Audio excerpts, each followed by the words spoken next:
Fauno. Welcome to the first weekly show of 2024. But first of all, Happy New Year to everyone, and thank you so much for staying here and starting this Olympic year with us. Although, ironically, the first installment of this, your favorite commentary space, is related to something I observed in 2023 during the Mexican Grand Slam. Because yes, we were there and we have a full makeup list from that event. But what was it I observed in that tournament that I'm carrying over beyond the borders of an interesting year like 2023? Well, as I've mentioned in past videos, I'm very impressed with the level of cadets and juniors. Actually, I didn't expect to see such a high level in these categories. In contrast to the level of adults, which seems to me profoundly lacking in all aspects. And that's precisely what I want to talk about. What happened or what has happened over the years to get to where we are? Well, to make a completely accurate analysis, we would have to make a measurement on different factors that could be contrasted with each other.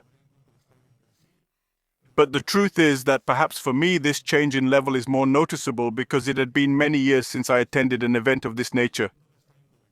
Many coaches likely won't reach it to notice so clearly, but it's like the story of the frog that jumps into the pot and raises the temperature little by little so that he doesn't notice. Something like this could be happening right now. There is also the possibility that I'm wrong. It's happened before, but only the overall results over the past year in events attended by people who don't regularly travel prove my perspective right. Even if we disregard the general results of the year without considering the four currently in the Olympic process, the outcomes are greatly lacking.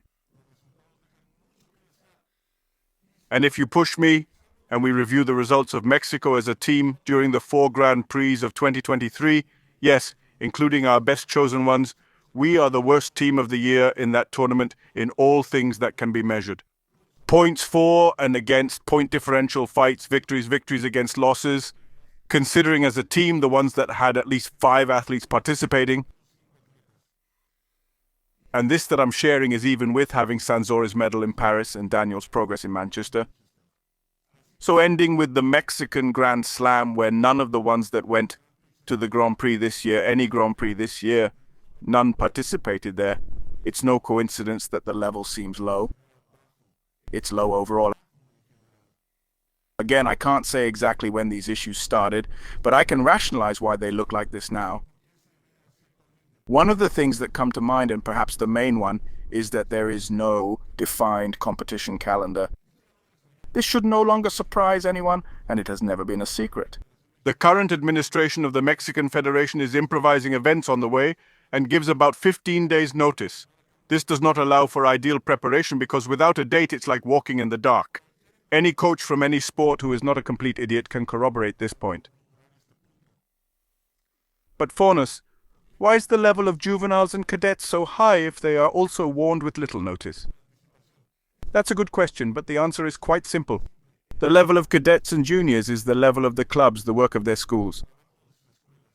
However, once someone makes the leap to adulthood, that is at 18 years old, other life priorities begin to emerge, whether it be studies, work activities, family, and so on. The bulk of the technician practitioners weren't just in Mexico, but in the world. They're under 18. So we've got that statistic against us to begin with. If you add to that the fact that there's no calendar of events, we're done. And it's something that's really tangible. For the great Mexican island at the end of the year, there were those who had to decline despite having the points required to participate. Most of them didn't attend because of school issues, and that's a red flag too. People are prioritizing studies over sports, and that's the road to ruin. In fact, it was said that naming the national team that day and the base of the Olympic team for 2018 wasn't much of a prize for the winners, as it was a punishment for those who didn't attend. And if you ask me, it's also a good IQ test for those who made the decision to do things this way and obviously failed. Along those same lines is the second reason why I think adults are no longer afraid of what they were before, and that's disillusionment. The truth is that one gets tired of dealing with improvisations and not being certain of absolutely anything. To stay in selection, you have to participate in all the events they can think of. But not only that, it also has to go well. And in the end, you don't know if the ranking matters. If a certain event is what matters, it's up to the federations, and that's really messed up. And the last reason I can think of why the level is spoiled in the first division is exactly because those who make up the national team, those who go out to compete, those who have their positions secured, are untouchable. I once talked about the temptation of having a selection committee, which never officially started work but certainly operates today. It doesn't contribute anything to the local level to have a handful of athletes who are going out to compete, but here in Mexico they are kept in a comfort zone as little less than untouchable, while new talents are rarely brought out, and when they do, they get charged.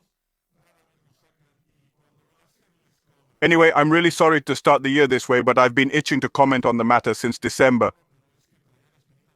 For me, it is truly sad that this is happening, because the masses of the sport are in vain if it is going to encounter a bottleneck when it comes down to it. Because yes, Mexico has excellent candidates in youth and cadet levels. That is a fact, but, and I've always said it, those categories are Mickey Mouse.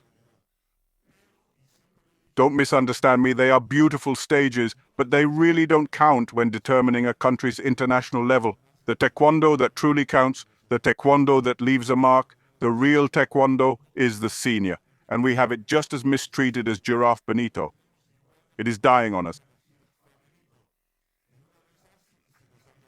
If you liked the video, please consider subscribing to the channel, leaving a thumbs up on the video, as well as activating notifications and of course telling a friend. Sharing our content is the best way to support us. But if you also want to lend us a hand in a more tangible way, I invite you to check out channel memberships or to take a look at the virtual store.